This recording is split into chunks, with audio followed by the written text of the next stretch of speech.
Good morning, good afternoon, good evening. Welcome once again to an episode of A Word with Adam. I'm your host, Adam Gerarda, and joining me this week is the high-flying sensation himself. He is rapid fire, Mike Boomer. Hello, everybody. How you going, Mike? Good, thank you. Yourself? Thank you for having me. I'm good. No, thanks for coming.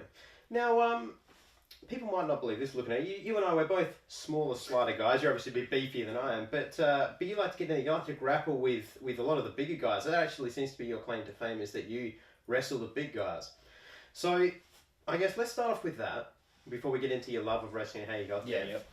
What is it about that big man, small man, David and Goliath dynamic that draws you into those matches, and you think draws the fans into it?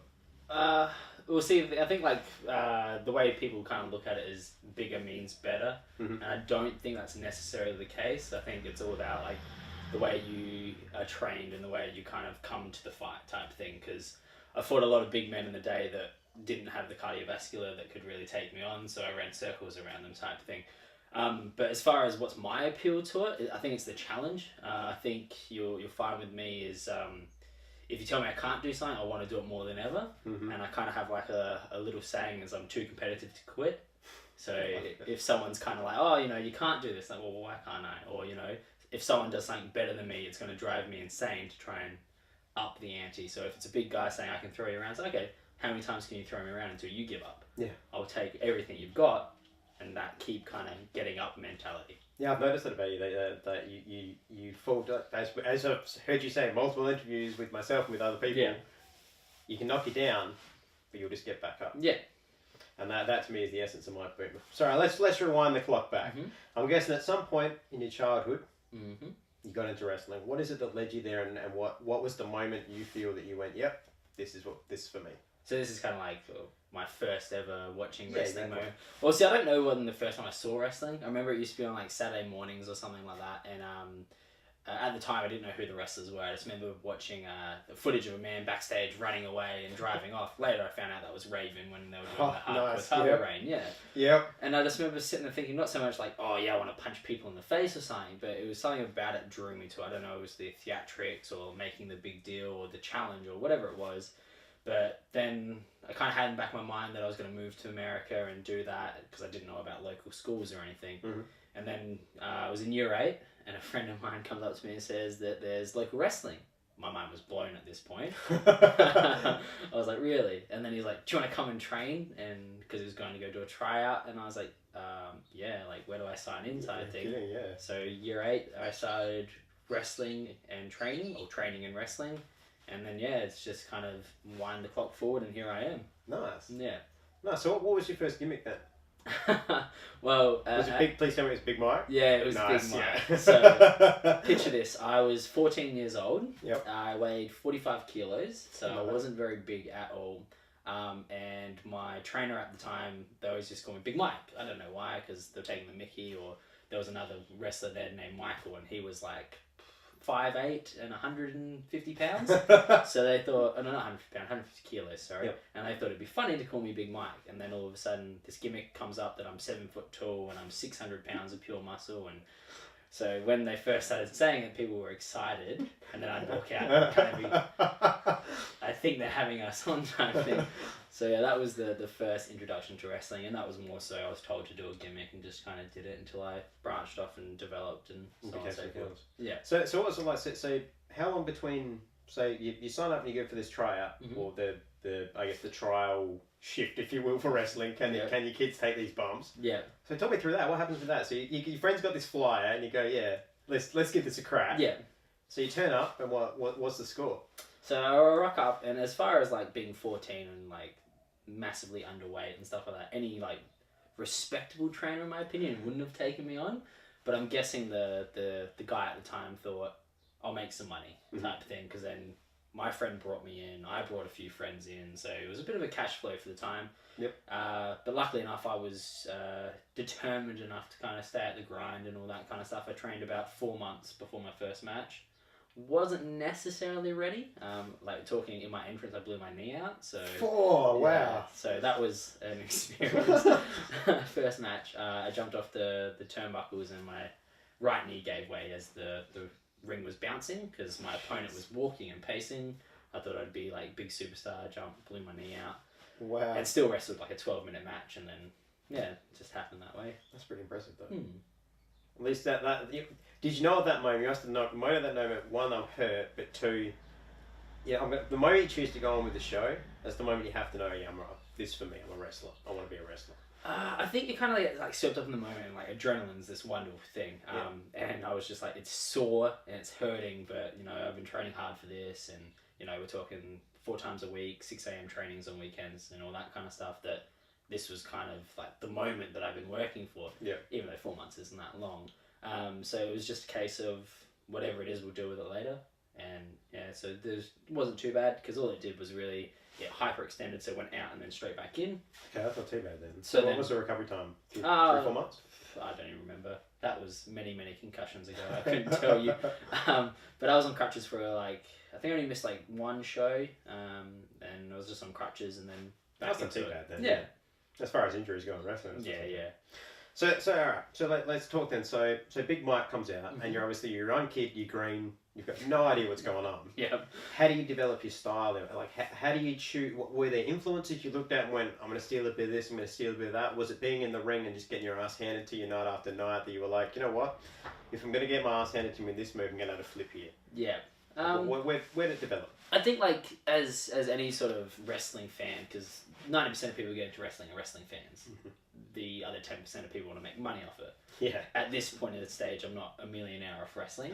But there's always styles and influences, and some people will kind of nudge you towards people that are of the same size and look of you. So I remember when I first started, a lot of people were saying, like, look at your Mikey Whip Rap and your, like, Rey Mysterio's and stuff like that. Yeah. As far as working that way, I don't think I really ever wanted to. Don't want to be a flippy-do high flyer? It's not so much I didn't want to, I just was like, everyone idolizes the bigger stars. Mm-hmm. So, like, if you're the 80s fan, it's the Hogan. I never wanted to be a Hogan or anything like that. And then it's, like, the Austin and the Rock. And I always very much idolized, like, Michaels and Flair. Like, when I started to develop more so from, like, the 2009 period to 2012, it was very much big, like, Michaels, the Dazzles and the bits and pieces. And I can still see that in your ring style now. You have the turnbuckle. We did the lay across the turnbuckle, and just your mannerisms. You have that Michael smart ass flair to you that he stole from Flair. Let's be real. That's and I think that translates in your character. So what is there a mindset for you that when you step through the curtain, is there something that clicks and changes, or do you turn the volume up on yourself now? Is that the difference now between Big Mike and Mike Boomer? Well, see, like when I first started, like I told, I was given a character to play. Yeah. And then I decided to be really showboaty and big and flamboyant. And now, this is probably like, if you've watched me wrestle now, this is probably the most honest I've ever been. And this is like the scary part, because like the gimmicks have all kind of been shaved back, and it's just me presenting myself into a wrestling format. So as far as things are switching and whatnot, wrestling is not like my passion, it's my obsession. It's something that I live like 24/7. It's something that I'll go home and I'll work on this, or I'll be mentally wrestling a match while eating dinner type thing. So now it's just me trying to find how to present myself in a way that the audience can kind of take in and feel connected to. And that's like the thing about the wrestling, is you want them to feel connected. I obviously don't want to convince them that I'm this big juggernaut or anything, but if the small guy can be the average hero, then that's what I'm kind of trying to portray as such. I guess you're for want of a better term, you're the bully killer. Yeah. And I remember that for me, the reason I got into wrestling, I'm sure I've mentioned this before on my show, is that I got bullied in high school, and I remember watching, it was Shawn Michaels just absolutely hand it to Kevin Nash. I can't remember which, it was at an In Your House, and all I remember is they took off one of the Spanish announcers' shoes and just started whiffling each other with it. Yeah. And at that moment, I remember watching that and going, this little guy, like, the height difference is so big, and I'm like, if this fella can just get in there and just hang in there, and no matter what this big guy's throwing at him, he's just getting up and going, come on. Yeah. And you can see Michaels, as you are as well, you both have that ability to get up and look like half your body has died on that last fall, be like, come on, I've got the right side, like the Black Knight from Monty Python, where it's like, it's just a flesh wound, let's go, come on. Yeah. And that's what got me into wrestling, was watching that, and I can see that now, to bring it back to your matches. I watch you in the AWA shows that we both work on together, and the kids engage in your matches in that same way, because they watch you and they idolize you, because like, for instance, the last match I showed you was against Rock Monero, and you got your head split open, which we'll get into in a minute.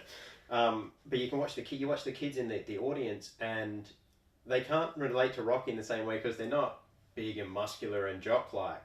They're just not that person. Yeah. But they can relate to you because, you know, you're not eye to eye with them, but they can I'm see close to height in them. they can see themselves in you because they might go to school Yeah. and be the bullied one who have, you know, the height difference like that.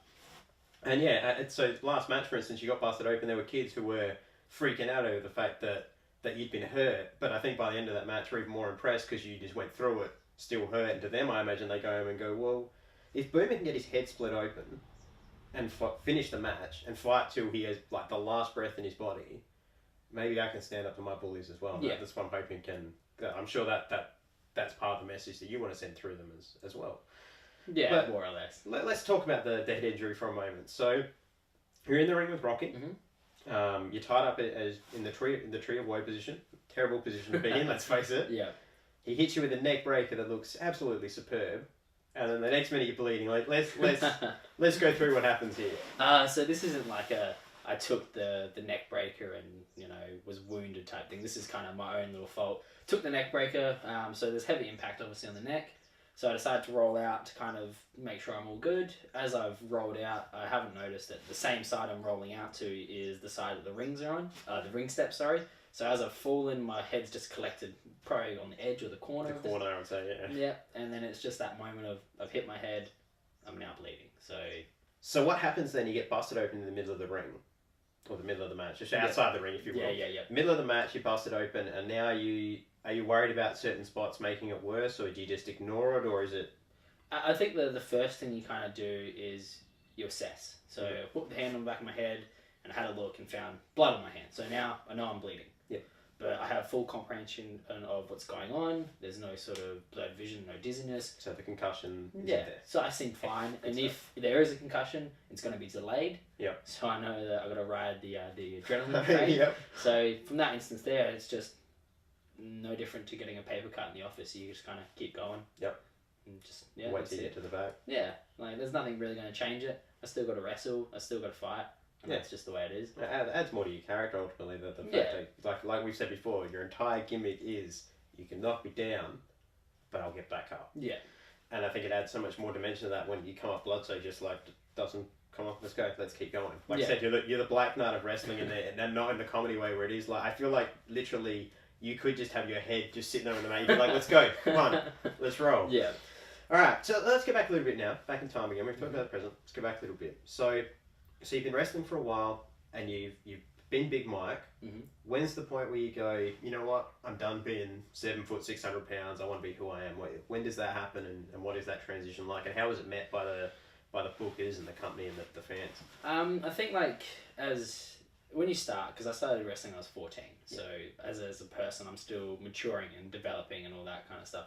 So as you kind of go through those metamorphoses and changes, you mature and you start to change in things you like, whether it be music, foods, all sorts of different things. And I was happy kind of doing it, and then I wanted to express myself in a different way. So I started being more flamboyant, and which was welcomed by the bookers, because at that time where I was wrestling, no one was really doing that. They were all trying to emulate like your Dean Malenkos and Eddie Guerreros and stuff like that. Poorly, might I add. But then, so I thought, I'll be different. I'll go full flamboyant. And that was welcomed by the bookers quite well. They liked it. And I was responded by the fans quite well and all that kind of stuff. And then just kind of hit a point where if you imagine listening to the same song over and over again, you kind of just get sick of it. Yeah. And I was like, I want to start to experiment and start to change. So my taste in wrestling changed. I got more into, I guess, your independent wrestling and your Japanese-based wrestling. And luckily at the time, I was really allowed to experiment with that.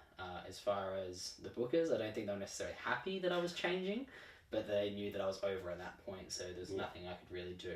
I got this funny habit where if someone kind of tells me no, I'll respect the no, but find a way to get a yes. Yep. So it's like, all right, well, we don't want you to wrestle this way. Okay, I'll do it and just keep getting over. And then it's like, you can't really argue with that, can you? Yeah, exactly. But that's also part of being a teenager at that point and being a little bit immature and all that kind of stuff. But yeah, then I just developed, and the Mike Boomer character came in, and it's just slowly been a grind. Like I train with some phenomenal trainers at the moment. So your Jag Hartley Jackson, your Damien Slater and Jonah Rock, which I think all three of those are kind of like-minded in direction in which way I want to go. So I've had phenomenal trainings with all of them and experiences and learning things that I didn't even know existed and stuff and methods. So that's what I guess now that I'm in my 20s, mid to late 20s, that's the development of my character and myself is basically myself has changed, so the character has to change with it. Of course, you've got to evolve. Well, where do you see yourself taking it for the next, say, 5 years? Well, see, the thing is, like, everyone has the big ambitions, and like, if Vince gave me a call right now, I would be happy. Yeah, be out that door, and I'd be sitting here talking to an empty chair. Yeah, I'm aware of that. Yeah, I'd be happy for that to happen. Yeah. As far as am I aiming for it? Yes and no. Like, it's on my unrealistic goals at this point. I've always been a believer in like your baby steps and achieve them, and then your bigger goals become more realistic. At this point, it's kind of just I keep my head down and keep grinding, keep working hard, and since been doing that for the last couple of years at Wrestle Rampage and the Adelaide Dojo, it just kind of seems that I kept my head down and more opportunities popped up. And it's like, well, keep working hard, more opportunities will pop up. And if there's ever a point that my coaches think I'm ready for the next step, I know that I can go to them and talk to them, and they'll say, listen, we want you to head in this direction. And it's as simple as that. I've obviously met the three gentlemen in question there, and yeah, they all, as you say, it's like a hive mind where you sit down and you go from one to one and almost pick up the conversation halfway through, and they just be finishing each other's sentences. You're like, wow, you guys just all see it the same way. It's amazing. So how did you hook up with Wrestle Rampage? Let's get into that. It was about 2012, and my current promotion, I felt I kind of outgrown. Felt like I wasn't learning anymore, and I wanted that challenge. So at this point here, I messaged Jonah Rock and asked him just for advice. And just said, look, I'm looking at leaving, and because he's well travelled not only in the world but also here in the South Australian scene. So I asked him for a bit of advice. He didn't really give me any advice, to be honest. All he said was, all right, cool, I've organised a meeting with you and Jag. Just as simple as that. And I was like, oh, all right, so here we go. And then just kind of negotiated from there, and they gave me a rundown of how they run things and how they do things, and that appealed to me at the time. I was ready for a challenge. As far as the challenge itself, after starting, I don't think I was ready, because Jag's got this very much opinion of we're going to make you physically tough but also mentally tough, because there's that point where your brain goes, I can't do anymore, but then you kind of learn to, your body tells your brain, chill out, we got this. And that's like how it kind of all came to be, and kind of helped shape me into the wrestler that I am now and becoming. So, where do you think the Wrestle Rampage, like, where do you see Mike Boomer going in Wrestle Rampage from here? Are you aiming for championships? Are you aiming to aiming for the build a Hall of Fame to induct you into the, like, what is the? So at this point, you always want to inspire to being like the top guy and working in that. The reason why you want to be the top guy is because you want to work with the top talent. Because if you work with the top talent, you get the better matches, the better experiences, and learn better. So it's kind of that cycle. As far as my goals, I'm just, like I said, grinding away, doing whatever I can to get better. Would I like to be in the main event picture? Sure. Would I like to potentially hold a title? That's not for me to decide, but also I know that's like the ultimate recognition for the promoter or for the bookers to say, hey, you've worked hard, we think you can carry it. Yeah. It is just a gimmick type thing. But as far as a sport without any sort of real trophies and number ones and all that kind of stuff, it is that physical recognition to say, hey, I've worked hard, and hey, I've done enough to kind of have enough people to have faith in me. Yeah. That's kind of all you want to do, is you want to build a good reputation with your peers. So then, of course, if your peers think you're doing well, then you must be doing something right. Yeah, exactly. All right, well, let's move on to AWA for this time. So you've done 3 shows with them so far, and I know you're booked for another one. So far, you've done a triple threat match. Yes. You've faced Elliot Sexton, who both guests I've had so far cannot just stop talking about how good that guy is. Yep. And you've faced Rocky Monero, as we talked about in the infamous head splitting episode. How'd you get hooked up with AWA, and what are the matches you have there seem very, I mean this in a very complimentary way, they seem to put on the old school WCW matches. Yeah. What's it like to go from, or what's it like to try to adapt your style into that old school wrestling type thing, and how'd you get hooked up with AWA? So how I got hooked up with AWA is just as simple as there was a booking opportunity. I was asked to work the show, and just came down. Yeah, nice. I wasn't like the first consideration. I don't think for that show. I mean, in general, like when AWA first came out, I remember sitting there going, "Oh, it'd be fun to wrestle for them." But at that point, I just had my head down, working hard. So maybe I was overlooked or something like that. Now I'm there, and they seem to be very happy with me. So I guess it's the timing seems to be better for me and better for my opportunity. As far as working with different people of size and work, so that three-way was very different styles to the way I worked with Sexton and stuff. Yeah, of course. I like to think I'm a jack of all trades, but a master of none. I wouldn't say that I am perfected any styles, but I think I'm at least versatile to get my butt kicked in one style and all that. So if we want to do the slow storytelling like I did with Elliot Sexton, then I can work that. I'll just make sure that I sell my ass off and everyone believes into that story. But then if you want fast-paced wrestling, I can at least keep up. I don't think I'm a front line, because there's always going to be someone out there that trains harder or is better in that sense. But I think I'm versatile enough to kind of hang with almost anyone. Yeah, absolutely. And then, if I'm right, you actually wrestled 2 matches at that first episode. Yeah, so I wrestled fellow Wrestle Rampage Adelaide Dojo brethren Dean Valente. Yep, and that was slightly different styling to my match with Sexton.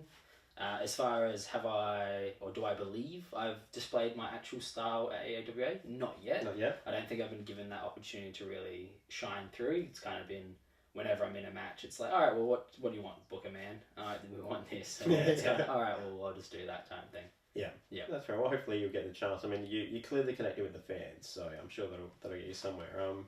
What's it like though? Let's talk about the 2 match thing. Yep. What's it like in one night to have to do one match? I've seen your back after some of these shows, the handprints you've had on yourself, your head. Yeah. What's it like to go through one match? Because I've seen you throw everything you have into every match you do. It's at 110% or you're not there. Yeah. So you got to do that twice in one night. How do you feel? Like, I can imagine after one match, you got to feel a little bit like you've got to feel it. But after 2 matches, you've got to, like, surely it's not just double. It's got to be 3-4 times the. Well, luckily for myself, I'm pretty well conditioned. I've managed to escape major injuries. It seems nowadays wrestling, I'm kind of fine. It's real life that kind of gets me with the injuries. But as far as that, I'm conditioned well, train often, so that kind of helps. As far as wrestling 2 matches, this is the part where I reveal my cards and tell you that I used to wrestle 4 matches a night and stuff like that. Jeez, right, yeah. So, yeah, back when I was wrestling for other promotions, I used to do 3 matches as myself, 1 match under a mask, and you just kind of. You've been numb by the 4th one, surely. It's just that hard-working mentality. It's just the boss goes, we need to do this, and you just do it. I've always kind of just gone, all right, well, if that's what needs to be done, it needs to be done. Incredibly hard-working, I would believe. As far as doing 2 matches, the next day you might feel it a little bit, but just nothing compared to 4th, though. Yeah, it's just what it is for the night. Yeah, it's fair enough. So, well, let's talk about your workout, because I know I've seen photos of you as Big Mike, and you were thinner than I am right now. Yeah. And you've bulked out in the years since then. What is your training regimen like now? What is it like? Is it? I imagine there's a fair amount that goes into it, like diet and training and stuff. Can you just? So when I first started, I mentioned I was 45 kilos. Yeah. Now I weigh in just under 75 kilos. Wow. So there's a bit of difference. Also, I was 14, so I was going to go. Of course, spurt. As far as training, I train 5 to 6 times in the gym. So I get up at 4 a.m. every morning, as I did this morning. Go do some weights and some cardio. And then I wrestling training twice a week, sometimes 3 times a week, and then also I do gymnastics and acrobatic training on weekends. So that's my roughly weekly schedule. So is the gymnastics just for more flexibility and rolling, or is it to turn into? Do you want to adapt some high flying? We'll see. As far as like my matches go, like I said, I don't think I've been able to display all my abilities and talents yet. Yeah. I can do a lot more than what I'm currently doing. Yeah. As far as do I want to, not just yet. I think it's always good to have something up your sleeve. Oh, of course, yeah. So when I go to my acrobatics and gymnastics, it's flexibility, stabilization, and acrobatics. So shooting stars, backflips, and all that kind of stuff. Nice. So yeah. I'm looking forward to seeing some of that. So, well, let's talk about the Wrestle Rampage upcoming show. Yep. Let's get into that, because that's ultimately why you're kicking your own ass in this gym so hard. Yeah, yep. Do you know who your opponent is yet? Not yet. So the way things work down at Wrestle Rampage is kind of like the mainline matches will always be booked first, your main events and stuff, and then it's kind of left to, all right, well, let's see what opportunities come to those who are working hard. Mm-hmm. So I'm confident I'll make it on the card. but I'm never going to say 100% that I'm certain, Yep. just because I don't like to be that cocky. As far as my opponent, it could be anyone, and I'm happy with that. Just being on the show. Last year we were lucky enough to be at the Titanium Arena, which is where the Adelaide 36ers played, Yep. and that was like a big moment for us, and I was lucky enough to make it on to that card. This time we're going for another huge event, so this one will be at the main hall at St. Clair's Recreation Centre. So we're looking to pack that place out, potentially 700 to 800 people. Yep. So it's not exactly a small 150 No. people. Yeah. So just to be on that show would be great.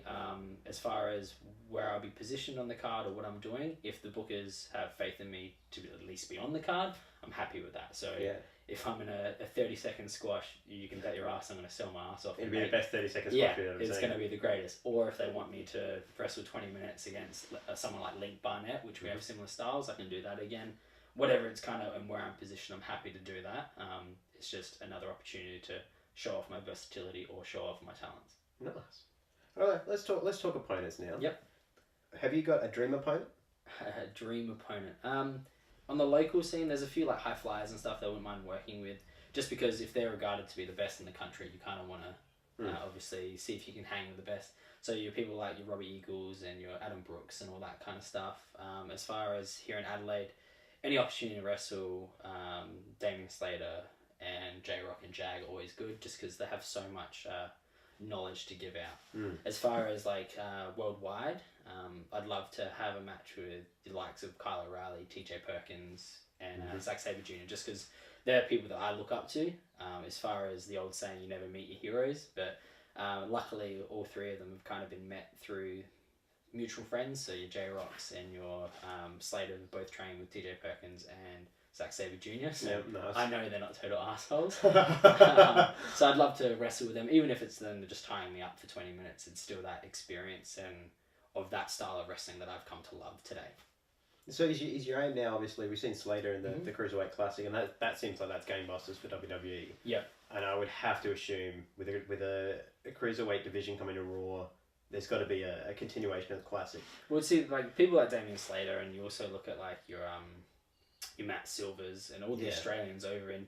They've been very fortunate to kind of kick the door open for us Australians. So it is an exciting concept to know that us Australian wrestlers have more of a possibility to get in. Yep. As far as am I banking on that? No, I'm not. No. Would you like to? I mean, obviously, if the opportunity came up, you'd take it. I think Slater and I will have a similar route. He grinded it for 15 years and kind of got his opportunity.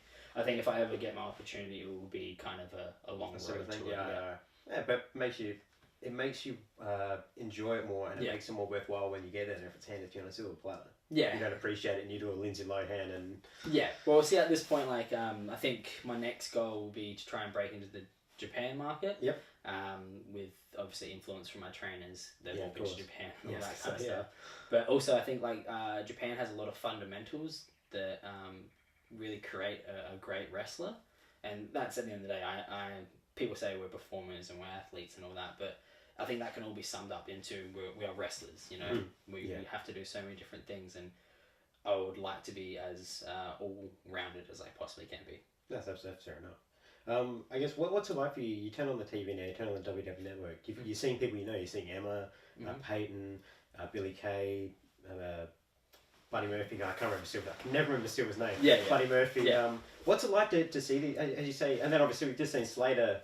On TV, and now he's back here for you to be able to go, dude. What's it like? Is it surreal to turn on and go, I know all these people? Well, it's cool because like obviously it's good to see people in our neck of the woods succeeding. Like as far as like everyone else goes, I can't say that I was overly thrilled in the same regards I was for Slater, because obviously Slater and I are a lot closer. He's a trainer, someone that I look up to, opposed to like Silver. We've met a few times and it's kind of cool, good on you, mate. And same with the rest of them. It's like, well done, I'm happy for you. But obviously when Slater did it, I think Australia as a whole was kind of like, that was the Olympics of wrestling right there, without question. And even though it was a short run and he got to work with Tajiri and stuff, everyone's still he just showcased himself amazingly well.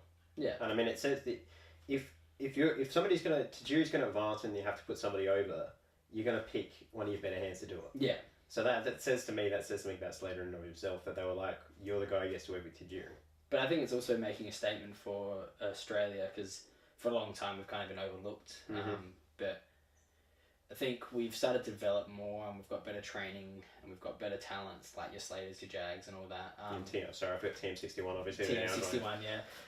But so we're getting better, and it's kind of, we were overlooked for such a long time, which was better for us in a sense, because now it seems to be more exploding onto the scene. Yeah. So, from one stage where there was only one Australian wrestler in the WWE to now there's several, and there's possible to more tryouts and more interest and more development for us as wrestlers. Absolutely. All right, well, finally, Mike, if you wouldn't mind, if you just want to look at that camera there, and this camera just here, and hit a hype up promo for us for whatever you'd like. Just Mike Boomer's year, Wrestle Rampage, AWA, let her rip. All right, ladies and gentlemen, you've been sitting here with Mike Boomer, Rapid Fire, might I add. Now, the fact is, the show's coming up for AWA, but the big show coming up November 12th for Wrestle Rampage. See me, or don't see me, depending. But you'll see me get knocked down and get back up. I can't really guarantee much more than that. But there's always a fight, and I'd love to see you there. Thank you very much. Mike Boomer, thank you very much. It's Thank been you, a pleasure, my friend. And we'll see you either at AWA, Wrestle Rampage, or hopefully on the future of the AWA, of the Australian wrestling scene. All right, see you later, guys. Take care.